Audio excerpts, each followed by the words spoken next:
Ahoy there, mateys! IDS here with a review of a JMBricklayer pirate ship, the Age of Exploration, the Black Pearl. This is a new product that JMBricklayer have launched. It should be available in their store and Amazon right now. Feel free to use my affiliate link and code on screen to purchase. This one also comes with a light kit and battery box, as seen here.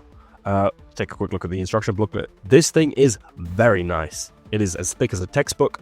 Really high quality, even comparatively to the previous instruction manuals that I've had before from them. It has that new book smell that I really like. Alright, let's look at the actual model. And here we have the completed ship.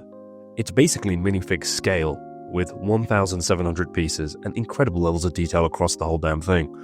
It has working Lego-style cannons that were discontinued back in the day. I'm not sure when they were, but obviously I think it was a health and safety thing. I know they basically replaced this in the Lego Pirates line with a clone that couldn't fire, so it's great to see these here and working. There's no stickers across this thing. There are 2 decals printed on the front of the hull. Plenty of techniques implementing non-traditional building angles. The entire cabin section is actually tapered in. I love the details of the fire and specifically the lanterns being lit up. These are really cool, and especially the lanterns. You can't really see the cabling here. There are bolts and buckets found on the deck and minifig swords up here in another barrel. The crow's nests are built up and the realistic rigging, while a repetitive building experience, ends up looking very realistic. Comparatively to the last JMBricklayer ship, having 500 more pieces means this thing is significantly more detailed and is a beast.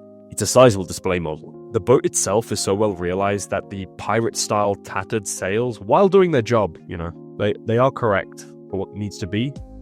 I find them a little distracting to the overall presence. I almost wish that it had just traditional boat sails. I actually think them being so busy takes away from the details of the rest of the model.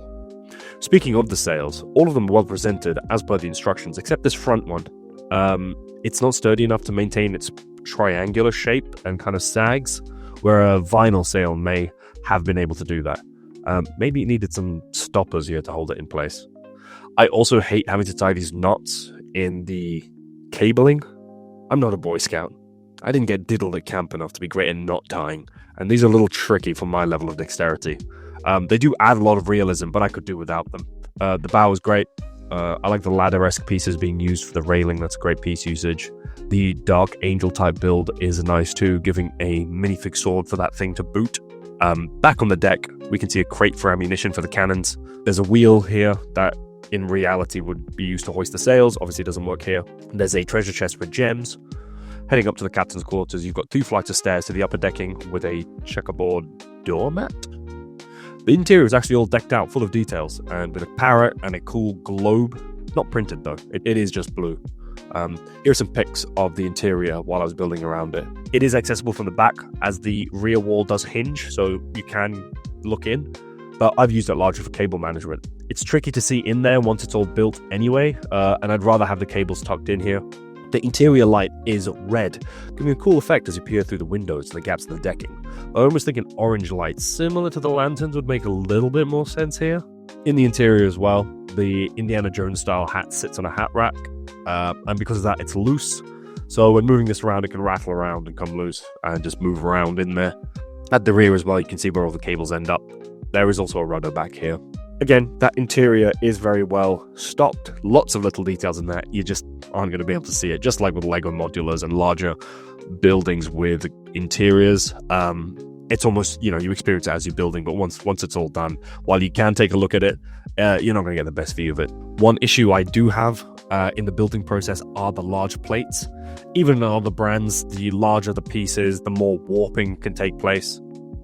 So a lot of these plates used for the deck and the captain's quarters don't sit perfectly straight, and a lot of layering of the decking required positioning large plates on top of builds, which was frustrating to manage without shattering the whole thing. You want to push the pieces together and it just breaks stuff underneath. And because of that, I think in some spots it means that bricks aren't pushed all the way in. I can't really fix them without running the risk of smashing the entire model. It's something I've faced in mocking and in LEGO sets in the past. Again, when you're building the small little bricks and large pieces aren't the correct shape, just due to their size, it can happen. But it's been a while since I've encountered the issue, and it's just reawoken a frustration in me that I haven't had when building in a while. This whole thing is almost crying out for a minifig, with all of the accessories and the perfectly scaled items, except the wheels. They're a tad oversized. The steering wheels, that is, which is funny. He's a landlubber, Jerry. Not that there's anything wrong with that. There's a cool decorative bar design here. You've got some Ninjago Sai recolored in black, which is kind of neat. Oh, and we got this cutie patootie little giraffe brick separator, because why not? I have no idea why every single one has a different type of brick separator, but it's interesting. In summary, the Black Pearl is a pretty great set.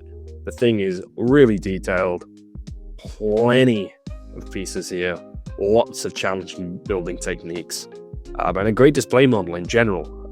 Again, as described in the video, few shortcomings including the front sail not being able to support itself, the large plates being placed over bricks, requiring some internal pressure to hold things together can be a little bit scary to build with. And then just in general, I think the sails can be a little bit of a distraction. But on the whole, this thing is well worth the money, given the volume and the quality of what you're getting here.